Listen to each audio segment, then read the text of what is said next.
guys see what is going on behind me? Yesterday the real feel was 93. It was super hot. I was sweating. Today, thunderstorms, sleet, snow. It's going to be 27 tonight. I've got some things outside I will have to bring in. I need to take off the water hoses. But before I do all of that today, we're going to do a last minute dash.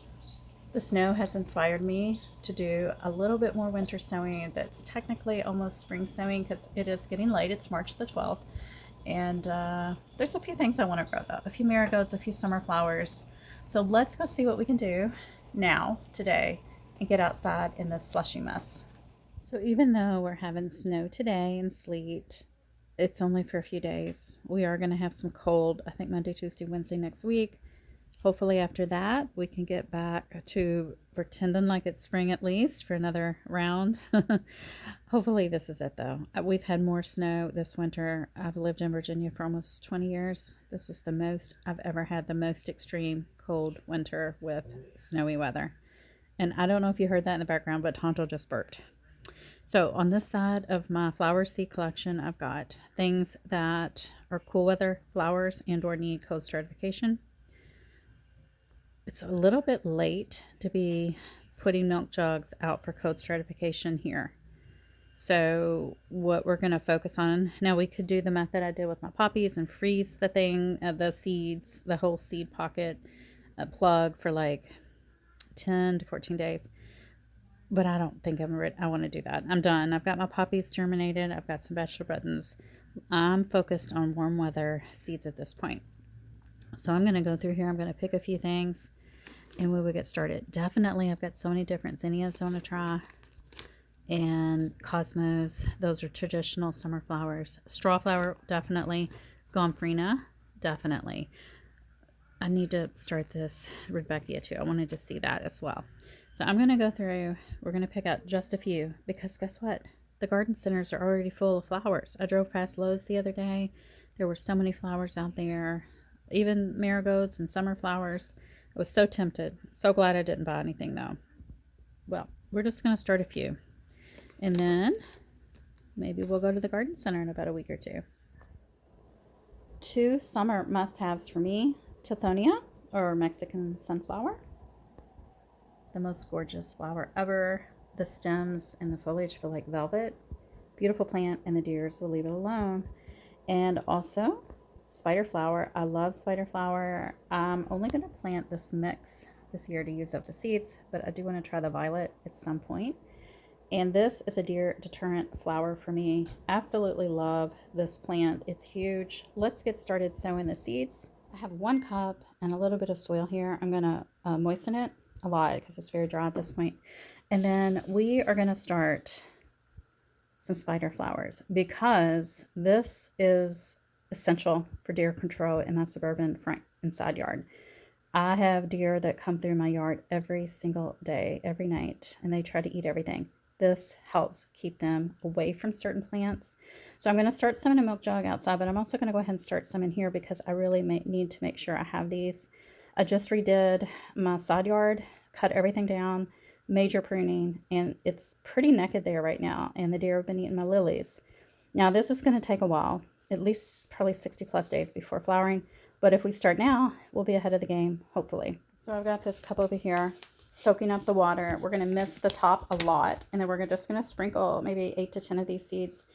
They do great here. They self-seed like weeds, and I could probably go dig some up, but I need them sooner than later, and Mother Nature usually is a little bit farther behind on compared to my timeline because I need these. I need these like right now, but we're just going to have to be patient and let them grow. So just sprinkle on the surface. They need light to germinate.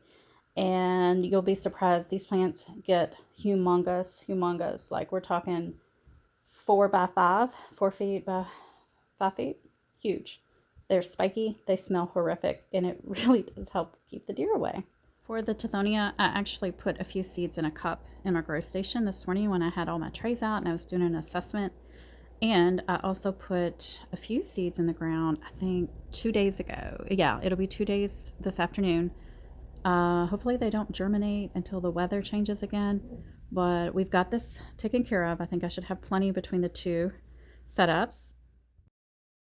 This small pile here, we're going to direct sow outside sooner than later. We've got this beautiful little Sugar Stars phlox. I have tried to winter sow this exact seed pack before. They did not do well. They were stunted and they never grew over probably 6 inches tall. And it does say here to direct sow in place. So that's what we're going to do this time. I am going to get a lot of nasturtiums going. I will pre-soak those seeds and then we'll just plant them all over the place outside.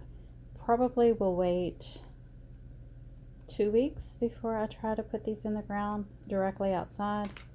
And for the phlox, it says as soon as the soil can be worked, I can work my soil, so we're going to put those out. We are also going to find somewhere to put some California poppies. I'm not sure which color or variety. I'm not sure yet. Well, this is going to be a future video because we're not going to do these today or in the next few days. American basket flower, we're also going to direct sow outside. This can get a little weedy looking and it is a native. I have to really think about where I want to put this. In a mass planting would probably look better than just one flower here and there. There's another plant like that, Zulu daisy. Also, they look much better in a mass planting.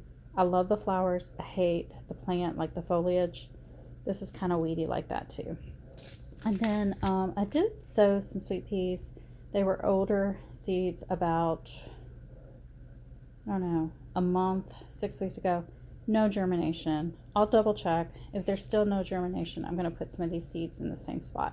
Now the rest of the seeds, we're going to go ahead and milk jug, winter sow, or as I like to say, spring sow, because it's almost spring and it's going to be warm again, probably next week. I'm going to do the 5-spot. Sometimes I direct sow 5-spot and it does just fine. It looks really pretty on the green stalk. If you need an idea for a flower on your green stalk, sometimes I'll even have 6 spots instead of 5. I've had that happen before. We're going to put out some Clarka, and I think I know where I want to put it. I have a problem area where I need some pretty flowers, and this is full sun to part sun. This, all of these are more like a 2 to 4 week before your last frost date to sow if you're going to do transplant.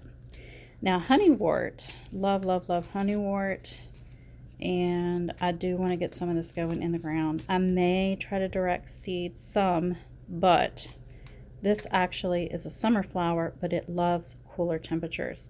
So that is why I want to sow this right now and then get these in the garden in maybe 2 weeks. And then the sunflowers, you want to get started about 4 to 6 weeks before last frost.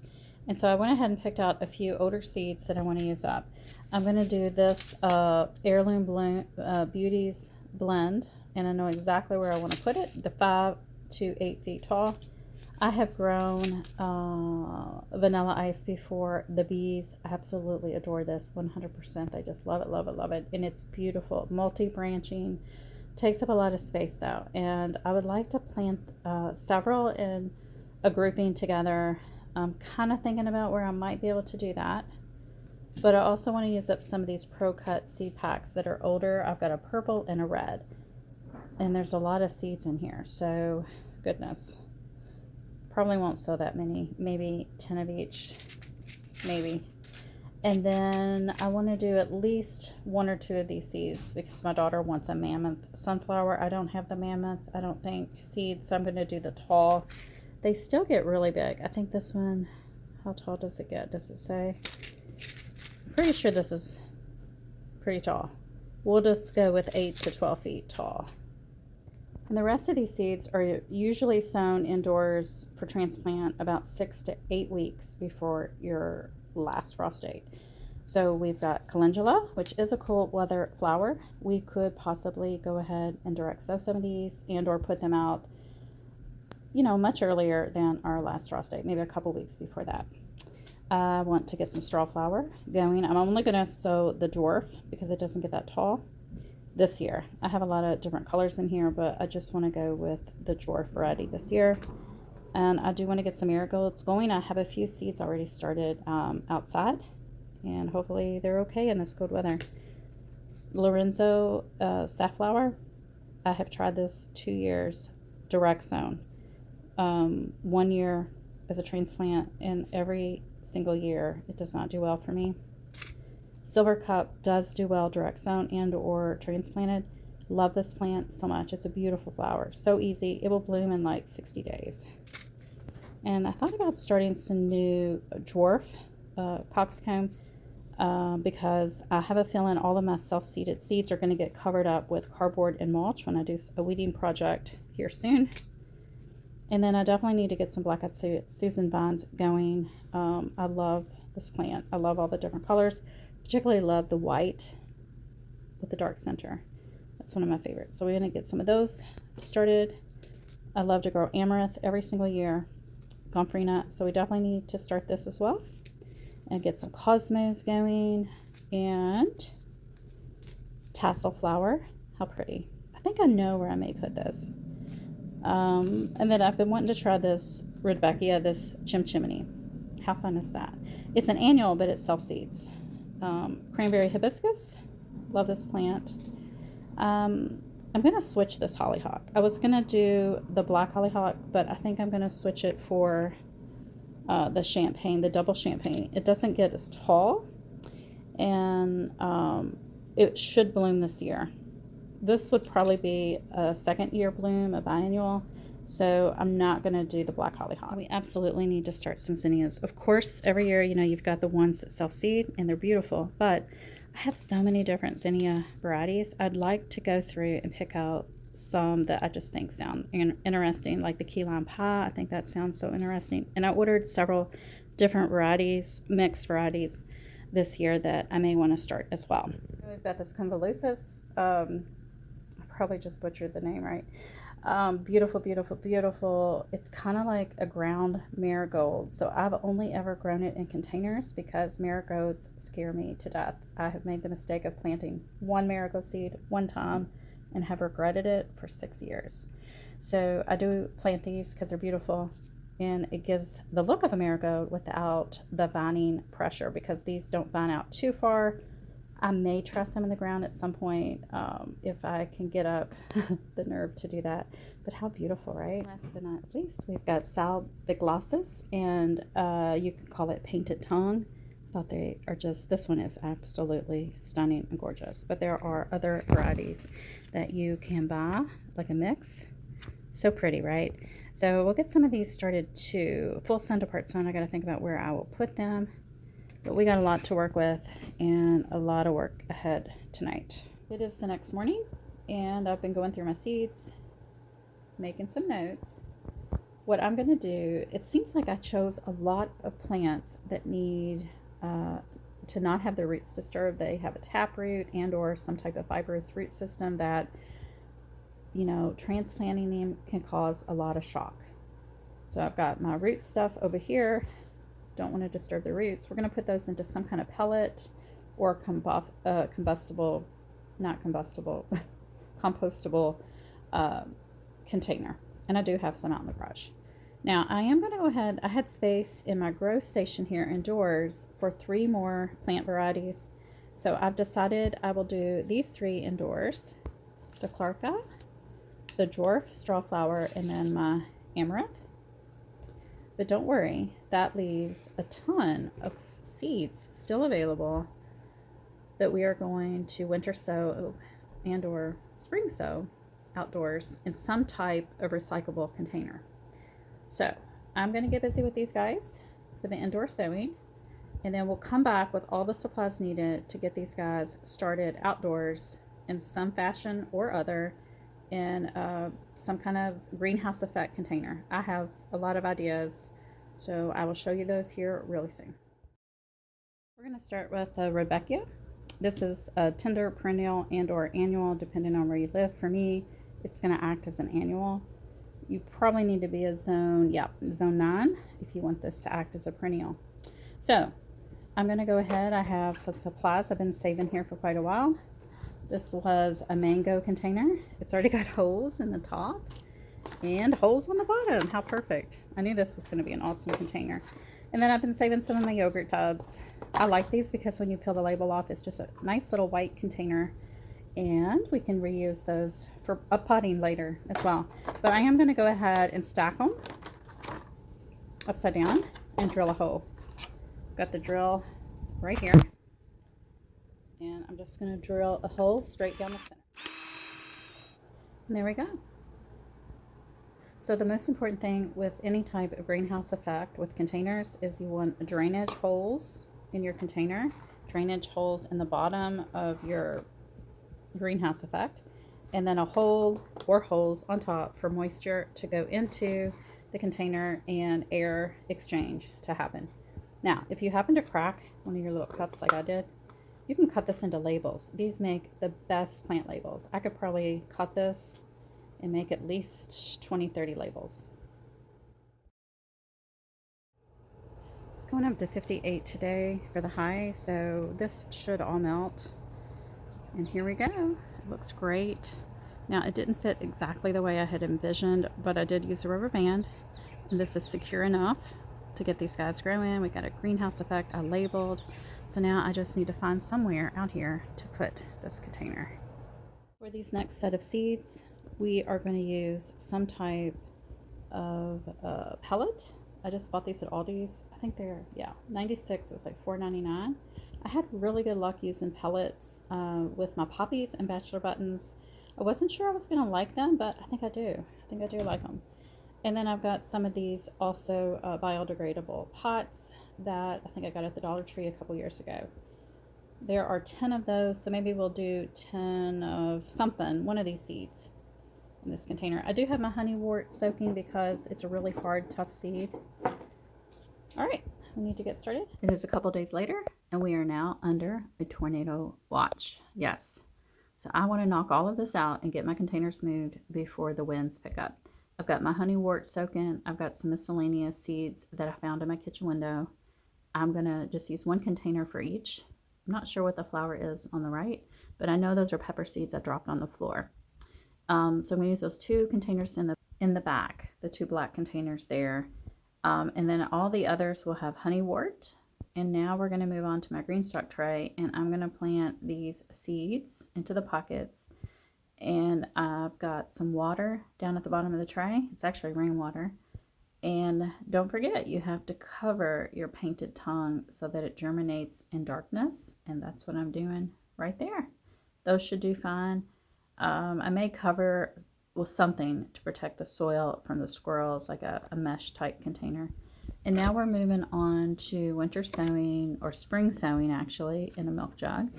You can see I'm showing you what you want. You want a hinge at the handle area, but you want an opening 3/4 of the way around in the front.